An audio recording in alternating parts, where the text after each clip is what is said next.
خوش آمدید۔ آج کے اس وضاحتی جائزے میں ہم سورۃ النساء کی آیت نمبر 4 کو ذرا گہرائی سے سمجھنے والے ہیں۔ ہم یہ دیکھیں گے کہ اسلام میں مہر کے تصور نے آخر کس طرح خاندانی نظام اور انسانی حقوق کے حوالے سے ایک زبردست اور سچ کہوں تو ایک بالکل تاریخی انقلاب برپا کر دیا۔ آج کی ہماری اس گفتگو کا دائرہ کچھ یوں ہوگا۔ سب سے پہلے شان نزول، پھر الفاظ کے معنی، اس کے بعد آیت کی وضاحت، کچھ مرکزی تعلیمات، اور آخر میں دیکھیں گے کہ آج کے دور میں اس کا عملی اور سماجی اطلاق کیا ہے۔ تو چلیے شروع کرتے ہیں۔ تو سب سے پہلے بات کرتے ہیں شان نزول اور اس آیت کے تاریخی پس منظر کی۔ اب ذرا اس وقت کے حالات کا تصور کریں۔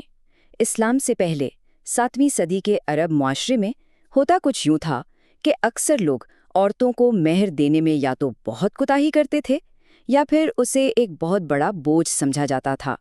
لیکن پھر یہ الہی حکم آیا اور اس نے صدیوں پرانی سوچ کو جڑ سے اکھاڑ پھینکا۔ مہر کو کوئی احسان نہیں بلکہ خوش دلی سے ادا کیا جانے والا ایک لازمی حق قرار دے دیا گیا۔ ایک بہت بڑا اور اہم شفٹ تھا یہ۔ آئیے اب ذرا آگے بڑھتے ہیں اور عربی الفاظ کے معنی اور متن کا گہرائی سے جائزہ لیتے ہیں۔ اور عورتوں کو ان کا مہر خوش دلی سے دو، یہ کوئی معمولی بات نہیں ہے۔ یہ واضح ہدایت شادی کے بالکل آغاز میں ہی ایک مضبوط قاعدہ طے کر دیتی ہے۔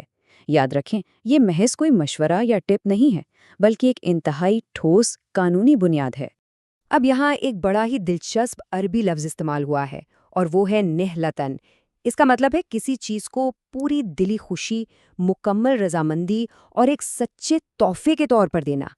یعنی بات صرف پیسے یا تحفے کی نہیں ہے، دینے کا انداز اور نیت بھی اتنی ہی اہمیت رکھتی ہے۔ اسے کوئی جرمانہ یا تاوان سمجھ کر نہیں نکالنا، بلکہ دلی خوشی سے دینا لازمی ہے۔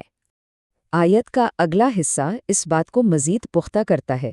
الفاظ ہیں، پھر اگر وہ اپنی خوشی سے کچھ چھوڑ دیں۔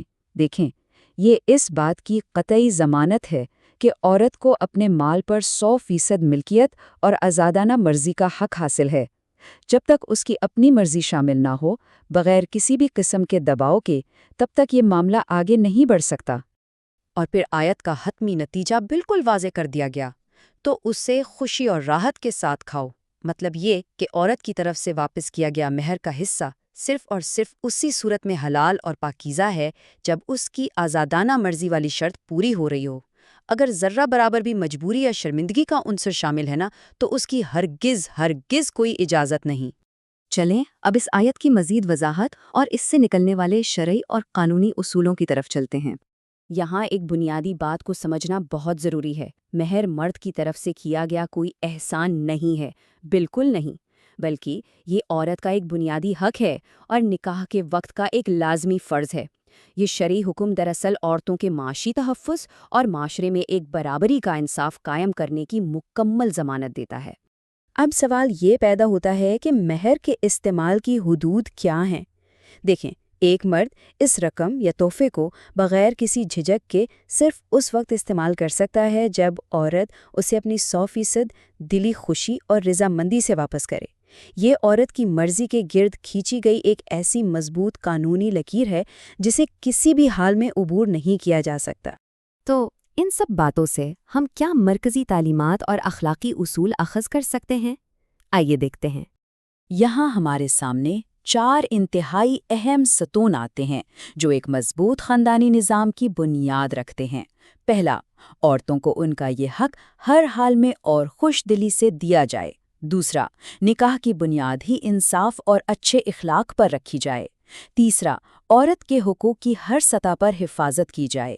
اور چوتھا اصول یہ کہ اگر مہر کا کوئی حصہ واپس ملے تو اسے صرف اسی صورت جائز سمجھا جائے جب وہ واقعی دلی خوشی سے دیا گیا ہو۔ بہت سیدھی سی بات ہے۔ اب آتے ہیں سب سے اہم پہلو کی طرف، یعنی آج کے اس جدید دور میں ان تمام باتوں کا عملی اور سماجی اطلاق کیا ہے۔ سب سے پہلے اگر ہم انفرادی سطح کی بات کریں تو یہ براہ راست شوہر کی ذاتی ذمہ داری بنتی ہے کہ وہ نکاح کے وقت مہر کو پوری خوش دلی سے ادا کرے۔ یہ صرف نام کی کوئی سماجی رسم نہیں ہے جسے بس نبھانا ہے، بلکہ یہ ایک بہت بڑی اخلاقی اور مذہبی ڈیوٹی ہے جسے ہر حال میں پورا کرنا ہے۔ لیکن دیکھیں، بات صرف ایک فرد پر آ کے ختم نہیں ہو جاتی.